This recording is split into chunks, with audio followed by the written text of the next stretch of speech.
बहुत बड़ी मुसीबत में फंस सकते हैं नगीना सांसद चंद्रशेखर। कथित गर्लफ्रेंड रोहिणी ने कहा, एक्सपोज करूंगी, समाज को सच्चाई दिखाऊंगी। हड़कंप क्योंकि रोहिणी ने 1 करोड़ इनाम देने की बात एक नहीं 2 पोस्ट से आया चंद्रशेखर की राजनीति में भूचाल। जो कहा वो कर देगा, आपको भी हैरान। फिर एक बार नगीना से सांसद चंद्रशेखर की मुश्किल बढ़ सकती है। उनकी कथित गर्लफ्रेंड रोहिणी ने न सिर्फ चंद्रशेखर पर गंभीर आरोप लगाकर उनकी पोल पट्टी खोली, बल्कि ऐसी बात कह दी है जिसने समर्थकों की भी टेंशन बढ़ा दी है। इसके साथ ही मायावती और कांशीराम को लेकर भी बड़ा बयान दिया है, जिसने राजनीतिक भूचाल सा ला दिया है, जिसके पीछे की वजह मायावती और कांशीराम का रिश्ता है, जिसे जानकर आप भी चौंक जाएंगे। क्या कुछ पूरा मैटर है, सब आपको इस वीडियो में बताते हैं। इंदौर की PhD scholar doctor Rohini Ghavri, जो इस वक्त स्विट्जरलैंड में रहती हैं, उन्होंने नगीना से सांसद चंद्रशेखर आजाद के खिलाफ सोशल मीडिया पर नए आरोप लगाते हुए एक के बाद एक ऐसी पोस्ट की है, जिसने कई लोगों को सख्ते में डाल दिया है। रोहिणी ने दावा किया है कि अब वो देश के सामने सच्चाई लाने जा रही हैं, और साथ ही उन्होंने ये भी कहा कि जो कोई उनकी बातों को एआई या फेक साबित करेगा, उसे 1 करोड़ रुपए का इनाम दिया जाएगा। उनके इस पोस्ट ने राजनीतिक गलियारों से लेकर सोशल मीडिया तक हड़कंप मचा दिया है। हैरानी की बात यह है कि रोहिणी ने अपने दूसरे पोस्ट में बहन मायावती और कांशीराम का नाम लेकर एक बड़ा बयान दिया है, जिससे पूरा माहौल और गर्म हो गया है। डॉक्टर रोहिणी ने अपने पहले पोस्ट में लिखा है, कल जो सच्चाई मैं समाज को दिखाऊंगी, उसे एआई या फेक साबित करने वाले को 1 करोड़ का इनाम। पूरी कोशिश कर लेना, लेकिन सच छुपा नहीं पाओगे। कल से उल्टी गिनती शुरू फर्जी नेता की। इसके बाद उन्होंने दूसरे पोस्ट में आरोप लगाया कि चंद्रशेखर ने मायावती और कांशीराम के रिश्ते को लेकर अनुचित टिप्पणी की थी। रोहिणी ने कहा कि उनके पास इसके वीडियो प्रूफ मौजूद हैं, जिन्हें वो जल्द ही जनता के सामने लाने वाली हैं। उनके मुताबिक चंद्रशेखर बसपा का विलय अपनी ही पार्टी में करवाकर खुद को बसपा सुप्रीमो बनाना चाहते थे, लेकिन जब ये मुमकिन नहीं हुआ तो उन्होंने मायावती के बारे में अनर्गल बातें कही। ये बयान सामने आने के बाद चंद्रशेखर के समर्थक भी सख्ते में हैं।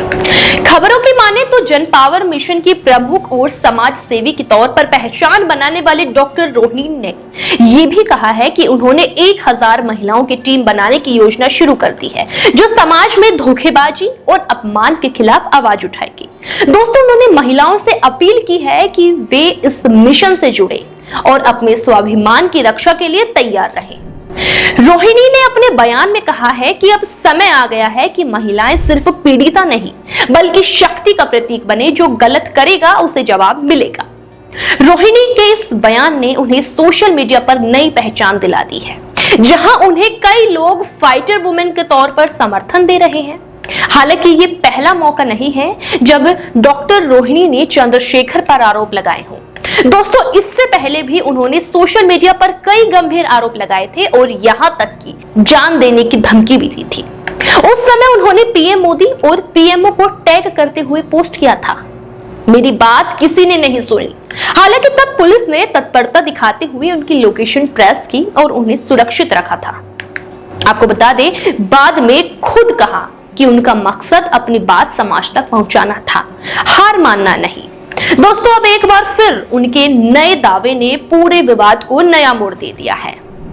डॉक्टर रोहिणी ने यह भी बताया कि उनकी और चंद्रशेखर की जान पहचान सन 2019 में स्विट्जरलैंड में हुई थी, जहां वे पढ़ाई के दौरान मिले थे। 3 साल तक उनका संपर्क बना रहा, लेकिन बाद में विवाद बढ़ने पर दोनों के रिश्ते में दरार आ गई। उसके बाद उन्होंने चंद्रशेखर पर गंभीर आरोप लगाते हुए राष्ट्रीय महिला आयोग में शिकायत दर्ज कराई थी। अब जब मामला शांत होता दिख रहा था, तभी रोहिणी के एक नए पोस्ट ने चंद्रशेखर की राजनीति को फिर से कटघरे में खड़ा कर दिया है।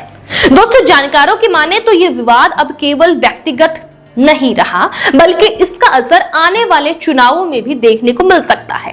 अब सबकी निगाहें इस बात पर टिकी है कि क्या वाकई रोहिणी अपने वादे के मुताबिक कोई बड़ा खुलासा करेगी, या ये सिर्फ एक और सियासी तूफान साबित होगा। अब आगे क्या कुछ होता है, ये देखने वाली बात होगी। लेकिन आपको इस बारे में क्या कुछ कहना है, आपकी क्या राय है, हमें कमेंट सेक्शन में जरूर बताएं।